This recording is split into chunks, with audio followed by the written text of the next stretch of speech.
what do we want to do moving forward? And Tim pointed out that advice is fragile. Advice is for, it's given from one person to another, specifically from the advice giver is giving their advice specifically with their perspective, their biases, their value system, their beliefs about the way the world works, probably to some degree what they want to be, what they want as an outcome for the person that they're giving advice to. 6 months from now, that piece of advice may be completely irrelevant because things have changed. The person who received the advice has changed. And so advice, um, it has like a very short lifespan before it expires as valuable. Questions, good questions especially, are perennial, right? The ability to ask yourself a good question applies at any point in time, and it's adaptive to the person you've become at any point in your life. Hey, I'm Kim. And I'm Pancho, and you're listening to Now That You See It, a show that will ruin you for boring conversations forever. It's about the invisible stuff that shapes how we think and connect, those, oh, wait, what? Moments that change how you perceive the world around you. Once you see it, you can't unsee it. Hey, Pancho. Tim, how's it going? How are you doing? I am so excited for this episode because for like deep tracks, Pancho and Kim, Now That You See It podcast. This is the secret episode, the hidden episode that we like trialed on. And we didn't end up releasing it. It was our first round, and we're getting to re-record it today. Yeah. Yeah. And that's my fault.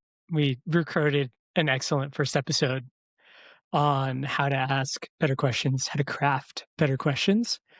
And my microphone completely ruined the episode. And that's actually what led me to buy this guy. I gotta tell you though, like that was our first round. Like, was it the microphone that ruined it? That was like our first time trying things out. So who knows? Yeah. It's okay to suck the first time around. Mm-hmm. Yeah. Yeah. So here Cool. we are. Yeah. So we're talking about how to craft a better question. What is that's the topic of the conversation today.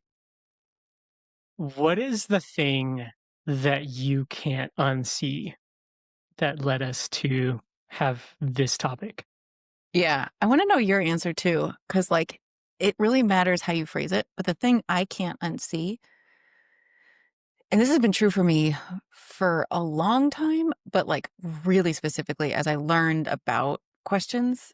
Yes, in like coach land, but way before that too, of just like managing and coaching as a management technique and like being in relationships and just like getting curious about things and just like what brings out curiosity is the thing I can't unsee is the missed opportunity for a good question. And either that vacuum of the missed opportunity gets filled in by a bad question or by advice and talking at somebody. And it's just like, whoa. I see it and I feel it and I have it happen to me. And like, we give each other, all of us, grace. I'm just like, this isn't everybody's like bag. It's my bag. Yeah. So, but when I feel it and see it, it's just, it's a bummer. Yeah. How about you? What is the thing you can't unsee? I think generally it's the same thing. It's the missed opportunity for a good question. For me, the thing that's frustrating when I notice the missed opportunity for a good question is usually relational. Yeah. Um, Depending on the relational dynamics of a conversation, when somebody asks a question that I the word that's coming to mind is betrays the agreement for that conversation, or that somehow shortchanges the person who's being asked, that frustrates me because they are not setting up the individual who's being asked a question for success, for Yeah. freedom, for autonomy, for a variety of different things, right? So the result of the resulting direction that the conversation takes because of the question can be really frustrating for me. Totally. We're gonna end up talking about just, like, prep people, like, stick around to the end because at the end, we talk about how to make small talk better so that it's not, like, the shitty script of when we were, like, prepping for this, I wrote it in one big there's no space bar. It's just, like, one big and it's the, like, "Hi, how are you? Good, how are you? How's the weather? Good, it's cold, bird, okay, bye." And just, like, bop, bop, bop, robot, robot, robot, we just follow scripts. I hate that. So we'll talk about techniques for making small talk better, but also techniques for like, when you get asked a bad question, how do you respond? Or like, how do you bob and weave when you're with a person who is missing the opportunity? In addition to how do you become the person who doesn't miss the opportunity for a good question? Totally. Yeah. Yeah. Yeah. And what So else? we'll What else are we we'll get talking to about? that. What are we telling the people? I think, yeah, we'll get to that. Between now and, wrapping up with the practical takeaways of how do you ask better questions in your day-to-day life? What are some of our favorite questions? We'll talk about what's the anatomy of a better question, right? And then how is it that asking better questions can improve certain aspects of our life, our job, our home life, how they can improve uh, certain types of relationships, like mentor mentee relationships, that kind of a thing. Yeah. Cool. Okay. Let's get into it. So, first up, we just talked about the thing we can't unsee. Pancho, why? For you, why is it so important to ask great questions? Like, we'll get into the mechanisms of what that means, but like, why even bother talking about this? I think it's ultimately because there are certain moments where a question is the most useful thing you can do. And a good question is going to outstrip the value of a bad question by orders of magnitude. So, for example, there's one of the first times I caught myself thinking about the value of asking questions and asking good questions was in a Tim Ferriss podcast. Um, it Mm. was it was a planning into the new year podcast, and kind of like a take stock of the year behind and then figure out what you want to focus on for the year ahead conversation. And I think it was with Kevin Kelly, one of his good buddies and kind of like I returning think I know what you're talking co-hosts. about. Yeah. And they talked about how in the process of determining what you thought about the year behind and what you wanted to focus on in the year ahead, a question is so much more powerful than advice. So they were talking about what do we want to do moving forward? And Tim pointed out that advice is fragile. Advice is for, it's given from one person to another, specifically from the advice giver is giving their advice specifically with their perspective, their biases, their value system, their beliefs about the way the world works. Um, Probably to some degree what they want to be, what they want as an outcome for the person that they're giving advice to. Hmm. And 6 months from now, that piece of advice may be completely irrelevant because things have changed. The person who received the advice has changed. And so advice almost has like this very quickly um it has like a very short lifespan before it expires as valuable.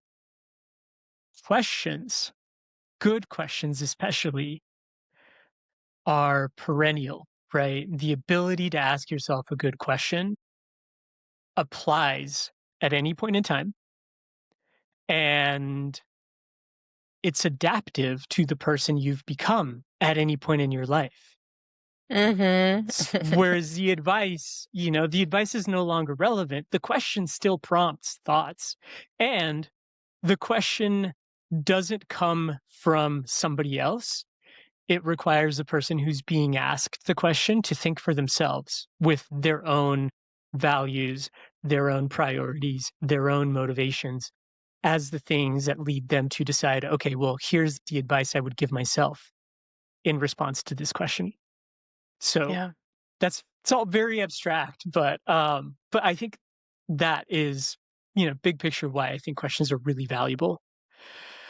Um, what about for you? And maybe you can bring us back down to earth a little bit.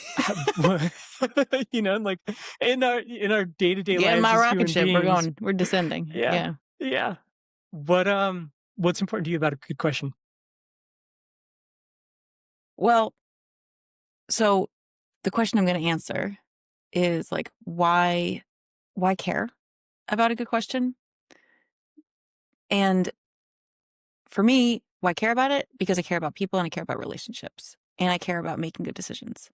So, like, for me, like, s- success in life is just the combination of good decisions and good relationships. And asking good questions is the underpinning to both of those things because it's very, very difficult to continually, like, those are just adaptive experiences. Like you said, we're never stuck in one place. We're always changing, growing as much as we want to be like, assume that we have the answers to the rest of the problems for the rest of life. Like that's just, and we're changing and da da. So, if like success is good decisions plus good relationships over time, this is an ongoing organic process. You have to ask questions, not just so that you give the example of like of yourself. And this is of situations of other people. I mean, like, just to get super practical about it, I thrive in personally, and I think this is true for a lot of people, when I am both asking good questions and ready to receive the answers, which are two very different skills. And I Mm. have found that I can come up with 11 billion different questions that are good. You get lists of them. But the somatic, mental, psychological experience of being a good listener, taking that information in and then like asking a follow up, we're just like not reacting, not judging, not listening to jump in, not listening to cross examine, not listening for like exact words and to be like, hypocrisy, da da da. That's like part of asking a question is being able to receive the answer well. And I think this is like miracle grow for relationships. And not just romantic relationships, relationships with your kids, with your friends, with just like people, with like baristas, with like humanity, with just easy amounts of casual social interaction. The underpinning is human connection, which, it's eye contact. It's just like noticing the soul. And part of that for me has always been figuring out the question that helps people feel great about themselves, their experience helps them feel curious because that comes back to how they feel about me too in this relationship and just like upward spiral, man. So I think it's just like miracle growth relationships. I think it's the most powerful way to manage that and lead is through questions. There is a role for telling people like this is the vision, this is where we're going. But day-to-day tactics, questions based. I could go on, but the experience of, I guess, and I will go on, but with one final thing, um, the experience I've felt as the like person on the other side, or even sometimes when I like get on my self-righteous high horse and I start giving advice, is it immediately puts distance between me and the other person or me and people. It's just like Mm. I am the teacher and you will listen. And like either they might not be into that in that moment. They might just be like, want to vent and want validation. Or, like you said, you don't get it.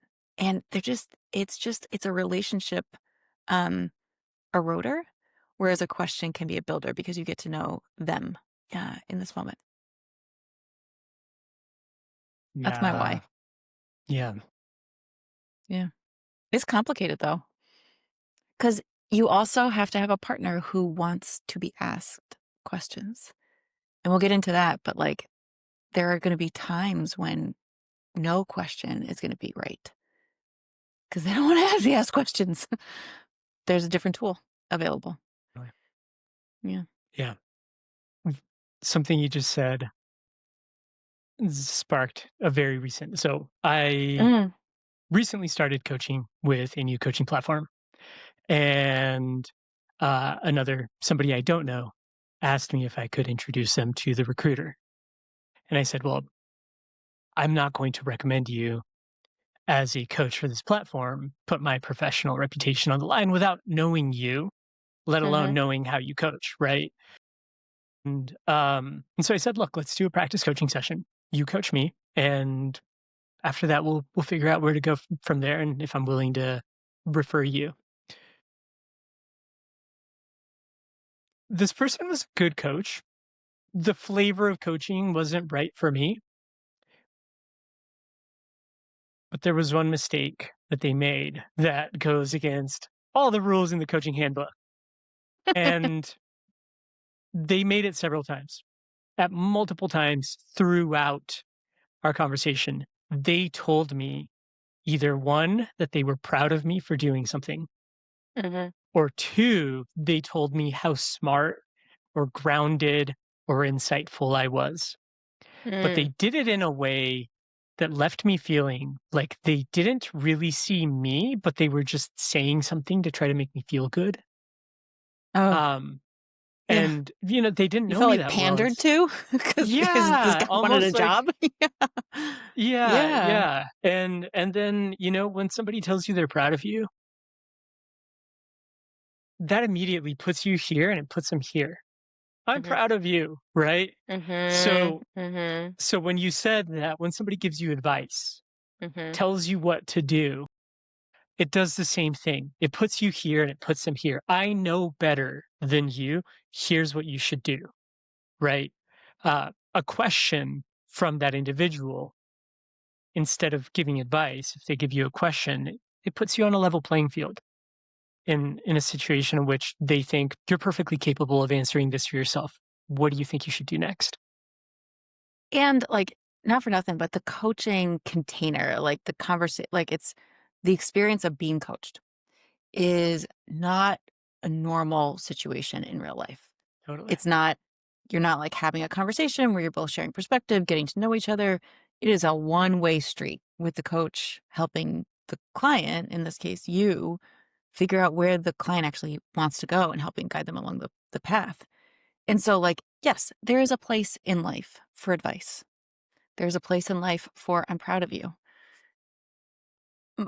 My take on this, and I think it's yours too, is that we way, way overdo it on those in most life, and it sounds like also in the coaching space for this person, where a powerful question or just any question would serve better. Yeah. I mean, stepping away from coaching, I'm going to die on this hill right now. Stepping away from coaching, um, I don't even have kids, but I know that it's more important to let your kids validate themselves than to validate them as a parent, right? So to ask them how, if they've done something that you think is really worthy of praise, instead of telling them, wow, you did such a good job, I'm so proud of you, you could ask them, whoa, you did that. How did that feel? Mhm. How does it feel to have done that? Right. And they get to be proud of themselves. And then, sure, you can agree and say, yeah, that totally makes sense that you'd be proud of yourself. But there's such a difference in that dynamic. Same thing applies for, somebody who's your boss asking you, how did it, how was that process, instead of telling you, oh, I am the authority on how you should feel about yourself. You should feel good about yourself, or you did a shitty Yeah. job. You should feel poorly about yourself. So, so yeah, I think absolutely there is a time and a place not to ask questions, and we'll talk more about that. But if there is a need to correct, we can definitely correct in the direction of asking more questions and giving less advice. I think so too. Can you talk a little bit about the work world of questions, the role good questions play in a team, in a professional environment? Because I think a lot of people, it would make a lot of sense if people are like, okay, this sounds like nice in theory, but we have to get things done. I have to give assignments to people and then give them feedback and tell them what they should do. Like, we got to do things all day long. And also, like, I actually am in charge. I am the boss. I do just get to I am the expert. I get to do these things, and I like to do that. So why would we want people to ask more questions at Yeah. work? Yeah. I think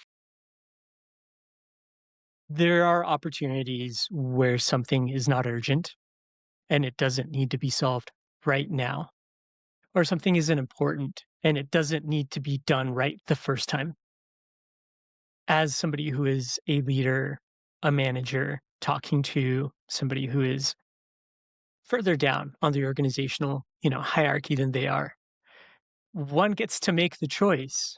Is the problem we're talking about urgent or important enough for me to just say this is what needs to be done, or possibly for me to step in and be the one to do it?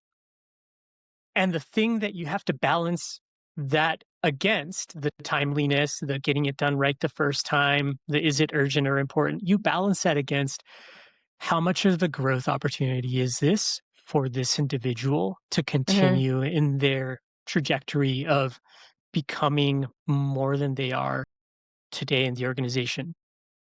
What do I know that about them and their career goals and the career trajectory they've established for themselves? Hopefully, you as a good boss have outlined that with them and you're aware of it and you're constantly looking for opportunities to support it. And so you get to choose, okay, is this an opportunity where I can let this person fail? And they may not get it done right the first time. We can circle back, we can use it as a teaching moment, and then get it right the second time. But from there on out, I can trust this person to do that moving forward. So, so I think that's one example in which at work, you can bring a question to the table. Well, Kim, yeah, that sounds like a difficult situation. How do you think we should solve it? What are your Yeah. thoughts on solutions? And then Kim says, okay, here are my thoughts. Here's how I'd like to solve it. And you can steer Kim away from potentially catastrophic outcomes, but then allow that person to go on and try out what they've thought up. It's a great opportunity for somebody who's never done it the way we do it today to come up with a better way of doing it as well. So it might not only improve them and their, career progression, it might also just improve your organization as a whole. Yeah, I totally agree. I would imagine that it is one of the hardest things in the world to, as a manager, especially with like a new employee, but really anybody, when someone's like going about the PowerPoint and you're like, oh my God, this PowerPoint should never see the light of day. And to not be like, can I have the link to that file so I can fix it all, please? And to be like, tell me more about what you're trying to say. What is the one thing you want people to remember in this meeting that we're going to? What is the purpose of this meeting? Is it to get a decision? Is it to convene? Is it to review something? Okay. How did you know that? How do you want to get there? Who do you want to talk to before? And just go through the questions and then work backwards after those have been answered. Then to be like, okay, and given all of that, what does this PowerPoint need to look like? How do we need to shape that together? It does take longer. It takes so much freaking self-control, like, ask me how I know, um, to be able to do that. But then, 3 months later, you're getting handed on the first draft a much better PowerPoint, Really. Yeah. and it's not up to you. And, you know, I get I have a feeling that this is speaking as a manager, as somebody who's led teams, who's been led by people. It is delectable to feel like you are the one who, um I've worked for a lot of doctors. The doctors really, really, really, really wanna be the experts. These are brilliant people who have been in charge, like, have been deferred to their whole Really. lives. Not whole lives, professional lives.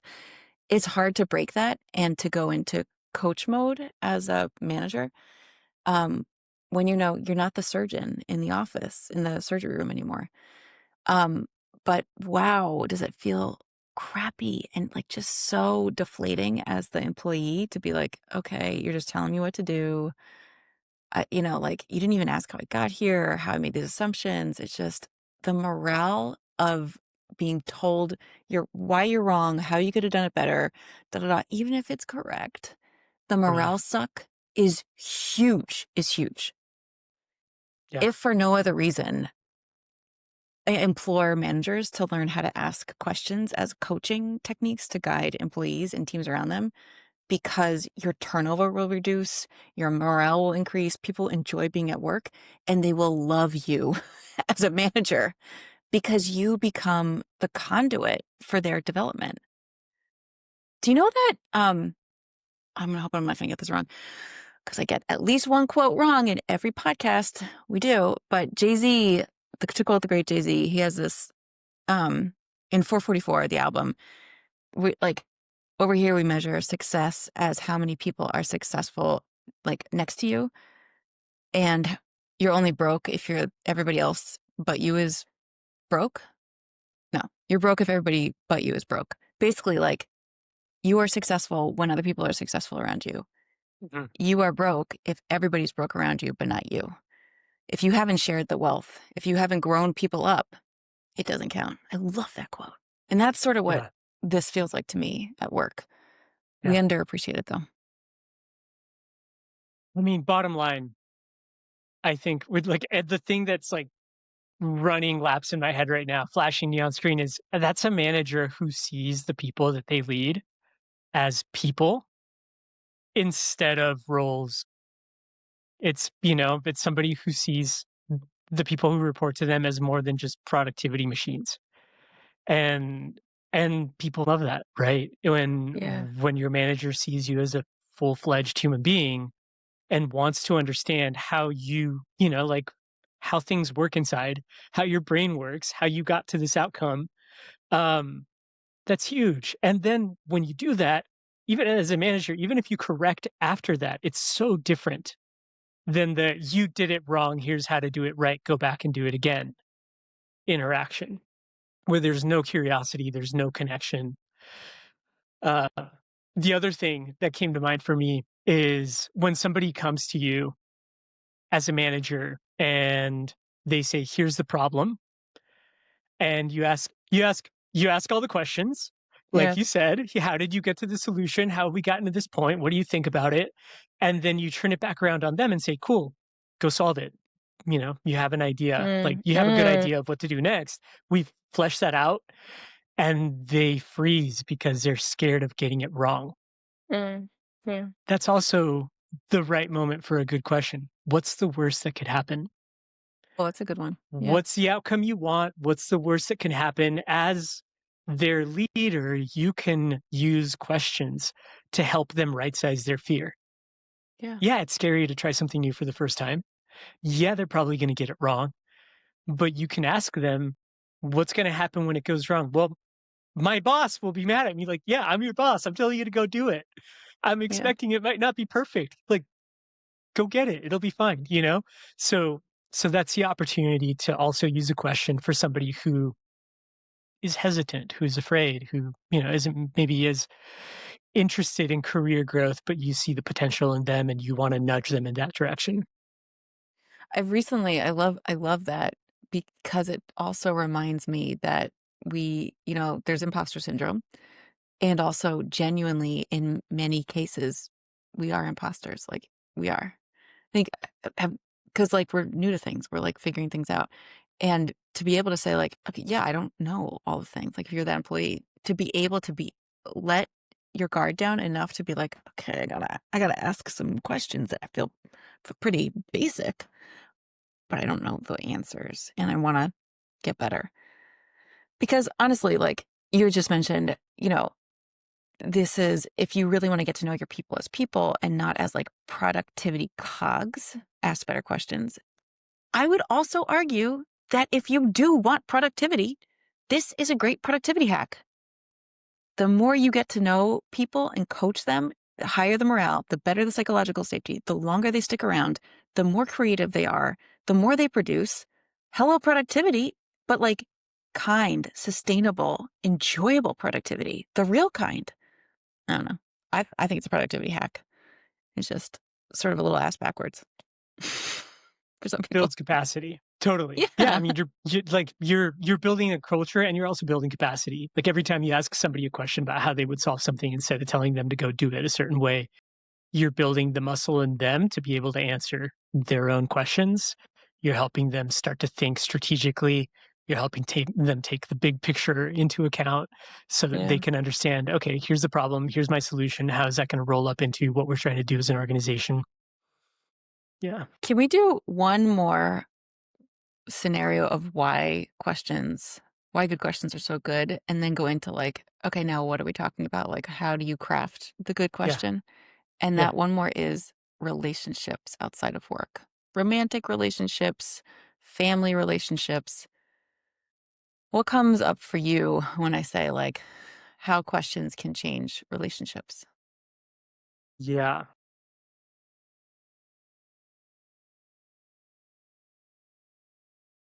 My definition of a good relationship, my definition of a relationship, of a functioning relationship, is a situation in which two or more people relate with one another under a shared agreement of how they will relate. Mm, Otherwise, you've got person A working under one set of assumptions and beliefs about what is that we're doing here, and person B working with a different set of assumptions and beliefs about what it is that we're doing here, what we expect from one another, the things that are allowed in conversation, the things that are off bound, out of bounds conversation. And and so when you don't have that agreement, anything person A says to person B is said from the perspective, beliefs, expectations of person A, but it's received and interpreted with a mhm, different set of beliefs, assumptions, expectations. And so people just end up talking right past one another, totally. right? They're not relating with one another, they're talking past one another, and they walk away with the illusion that they've related with one another, that a conversation has been had, but it hasn't. So, Yeah, so the way you fix that is with questions. yeah, The way you fix that is with curiosity about what's going on for the other person. And like you said, with the ability to receive the answer they give you. mhm, So yeah, that's how you build a relationship, right? You tell each other what's happening for you. And when one person feels like, I don't know what's happening for this other individual that I'm in relationship with, you ask, and yeah, then you believe what they tell you. mhm, mhm, So I think that, foundationally, that is massive in terms of building a relationship, defining a relationship. Um, Once you've got that done, asking good questions helps you see and understand and learn more about somebody in a way that, um, by focusing on the things that are important to them to share about themselves instead yeah, of asking questions that lead them to tell you answers about things that you want to ask about.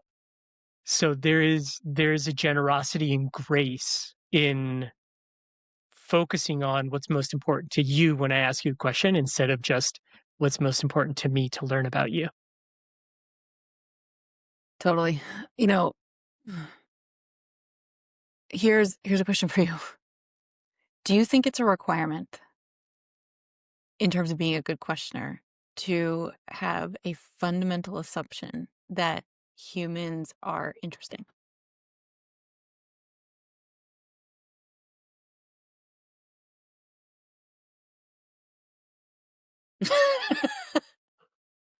Right?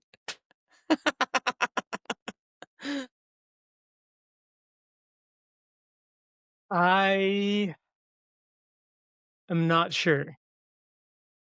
In general, I 100% agree. Um,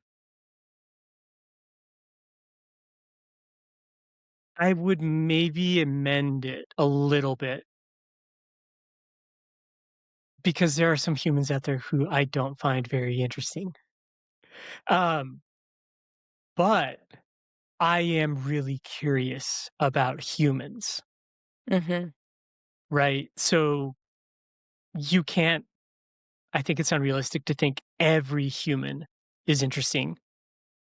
Maybe from a third person objective, if I were a Buddha and saw, like the inherent goodness in everybody, that would be the case. But I've got likes and dislikes, and there are some people out there I don't like, and I don't really care to learn more about them after a certain point, right? Like we've gotten to a point, and everything they're giving me is like, this feels gross. I don't Mhm. really want to. I don't want to ask you any more questions, and that's fair. But to be interested in learning more about humans in general predisposes you to get curious from the start, and then Yeah, you can always bail if you decide like, "Ah, this is not the right person for me to be in a relationship with." totally. Let's separate interesting as, like, a positive attribute. Like, "Well, that's interesting." Like, "You're an interesting Mm, human," mhm, versus there is depth to a person that might not be perceptible on the surface, and depth of, like, in general, like, I generally find humans fascinating, and I have been I have that assumption, and I just today, I was at a conference, big room, we were learning about huge room, like standing room only, kind of like probably 200 people in a breakout room.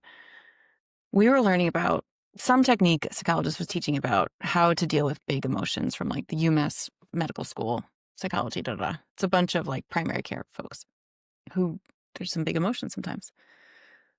And he had us write down a little list of our like common things that just like people like generally people share like common humanity characteristics. Like I'm a parent, like there's lots of other parents. I live in the suburbs, people live in the suburbs. And then our unique attributes. And then find a pair and talk to them. And I was between two people. And I looked to my left and I looked to my right and I was like, you have cooler hair. I'm gonna talk to you.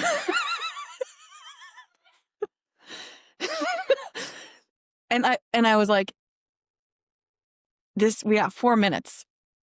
You look boring. And I find humans fascinating. I probably could have had a great conversation with person on my left. It would have been fine. right, right, I would have found something. She would have found something. And I definitely preferred the one who visibly was like, "You're you look more interesting." Had I been paired with the woman on my left, I would have used my like, "Humans are fascinating, Kim.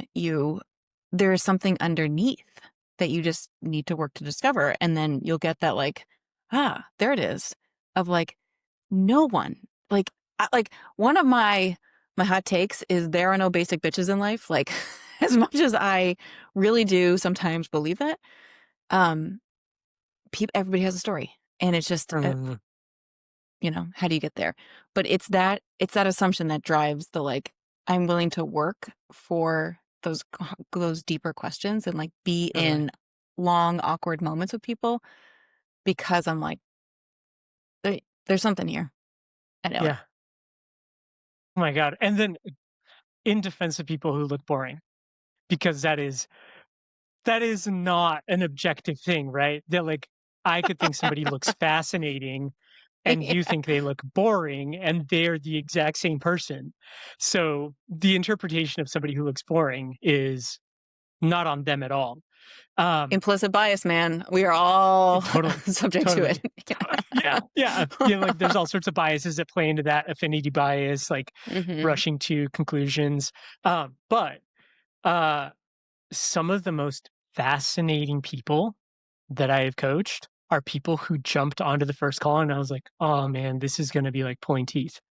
And then I asked the right question and they Huh. just fucking bloomed and they I had love like that. amazing life experiences to share and their brain worked in a way that was just like fascinating to learn about. So, um Cool. Y I Yeah, think I think talking to people who look interesting is a valid heuristic, but even with the boring people, you might be really pleasantly the boring looking people, you might be pleasantly surprised. I know. I mean, I was just Yeah. reflecting on this later or after the conference and being like, Man, I think I am that enlightened Buddha sometimes. Like, there I was being like, "Go with cool hair." Ay, ay. But yeah, I mean, it would have been, I think because I do believe that people are fascinating if you just spend enough time and get enough patience built up, then, but yeah. In terms of questions and relationships, the other thing that like this brings up for me is uh, we are constantly evolving beings. And especially with marriages, like when you're in it for a long time, you like take for granted how much you each have changed over time that you end up having in a long marriage, you end up having 5, 6, 7, 8, 9, 10, like 10 different marriages because you've changed so much. But if you are not asking the questions about like, wow, it, these situations feel different. Like what's changed for you? Or like, how is this feeling? It's just, yeah, you sort of miss the boat on who you're actually married to. Um, and then the other piece is with kids. I mean, how often? It's just like at work. We're like, no, I'm the parent. I'm going to tell you what to do. But how often are we robbing our kids of the opportunity to learn about themselves? Which is like, in my head, the job of the parent is to teach the kid about learning about themselves. Like it is just to build their self awareness so they can lead their independent, autonomous, kind, giving, compassionate life, but from the perspective of knowing themselves. Like I just, that is like one of the most important things for me is teaching my kids how to know themselves. And like every time I tell them what to do, which I do, I F it up. I'm robbing them of that opportunity to like learn a little bit more about how their brain works and how what they need. And like for instance, we've got a pattern of the kids, one in particular actually, spilling things and staring at the spill. Drives me bananas. And then I was like, okay, it's a freeze response. Okay. Panic, freeze. So rather than being like, go get a towel, which I used to do, and like, no wonder we've got a freeze response. Now I'm like, Oh, okay, what's your plan? What can you do about this?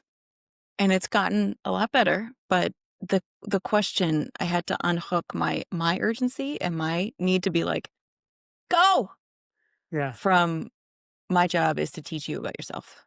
What's your plan? totally, totally. What's the worst that could happen? What's You the know, worst like, that could happen? like Yeah. spilled water on the floor. What's the worst that could happen? There's water on the floor. That's about it.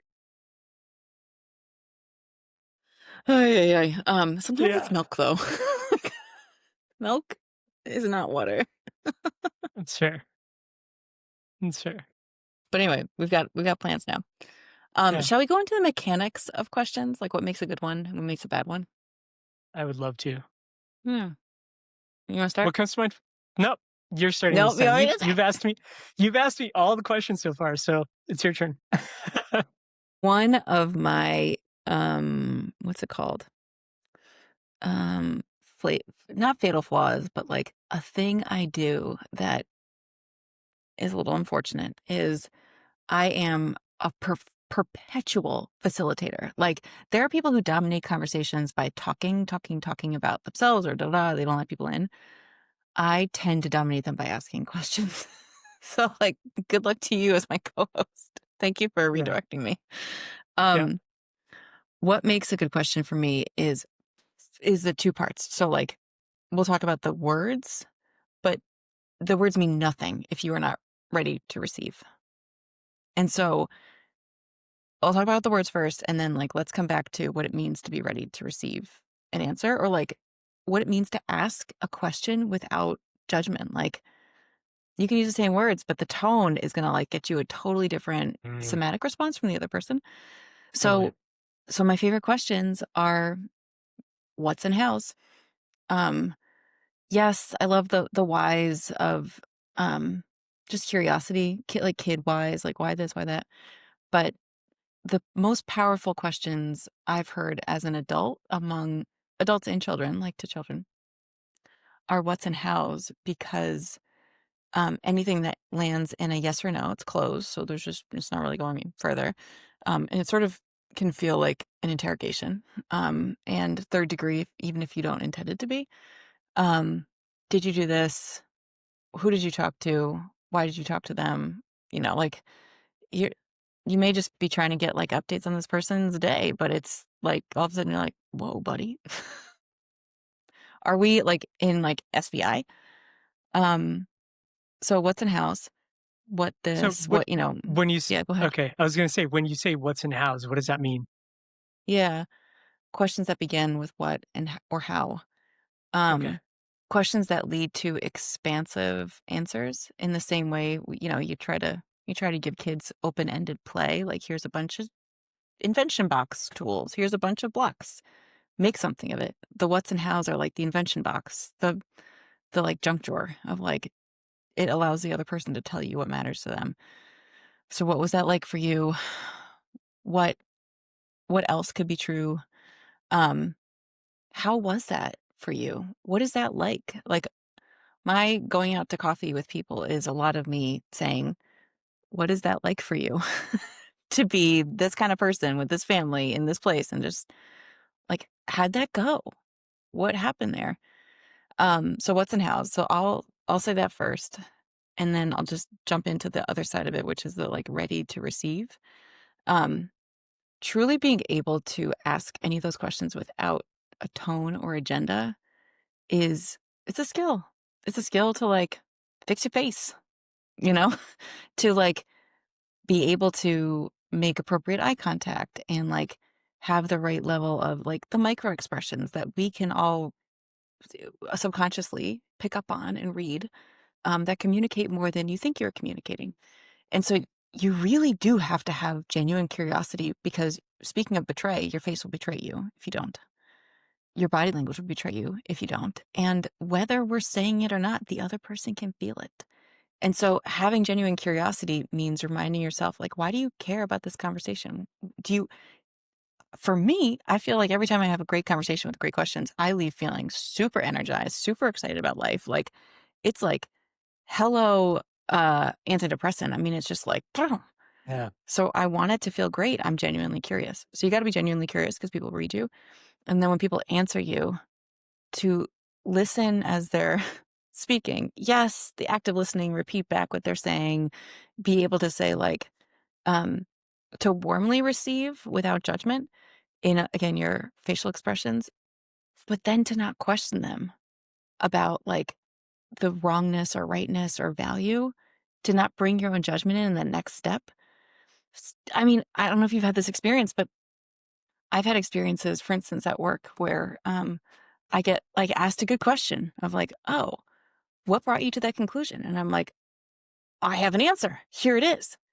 And then they'll tell me why I'm wrong. And you're like, okay. Would you You what would listened the be whole the time for like the argument. Okay. You weren't listening. Cool. what would be the, for somebody who asks you a question, you give them an answer, and then they just shut you down.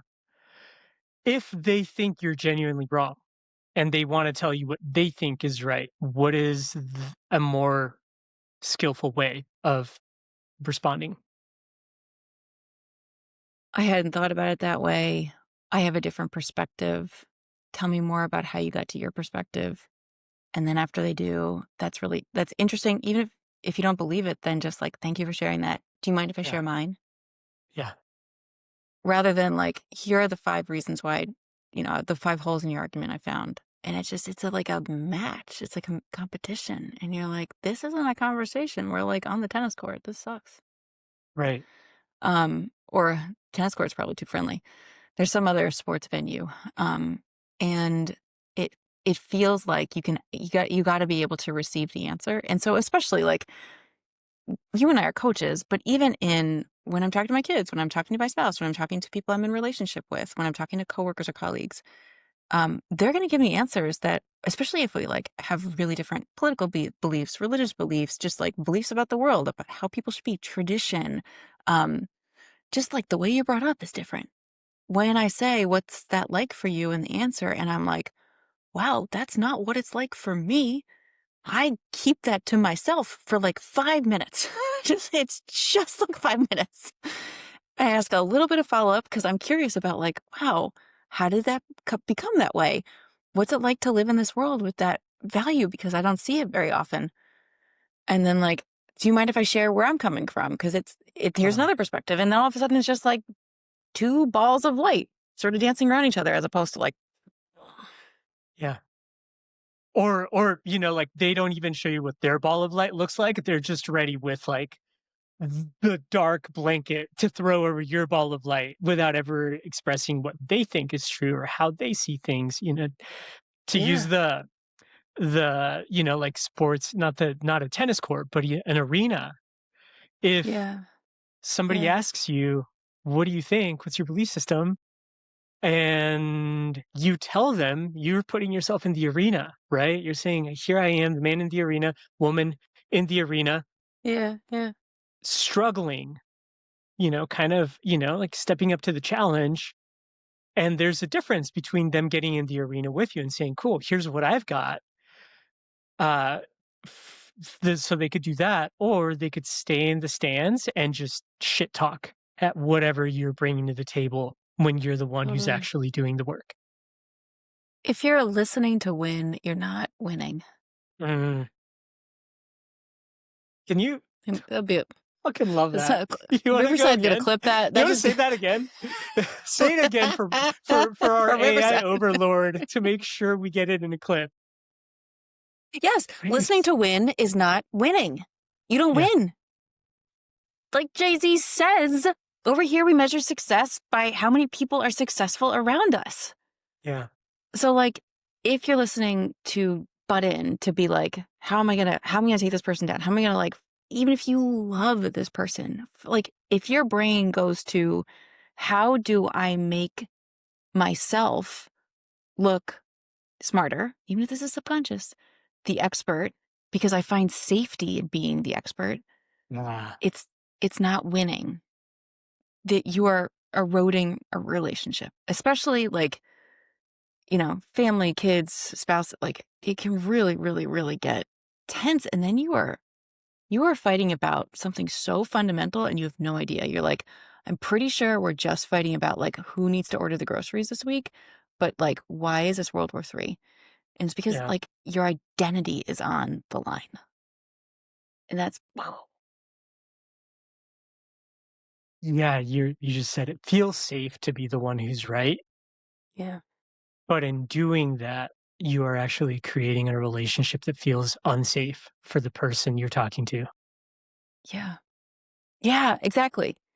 Your seeking Yeah. safety is making it very unsafe for them. And that's not good for relationships. Yeah. Hey, everybody. So Kim had the genius idea after we stopped recording that this episode did get really long. And for the sake of your attention spans, and transparently, because next week is Thanksgiving week and we're not going to record next week, we're going to split this episode into two parts. So this is the end of part one, and part two will release a week from this episode's release date. So stay tuned. And yeah, thank you. And stay tuned because part two is bumping. We had a great time on part two. See Yeah. y'all in a week. Solid. All right.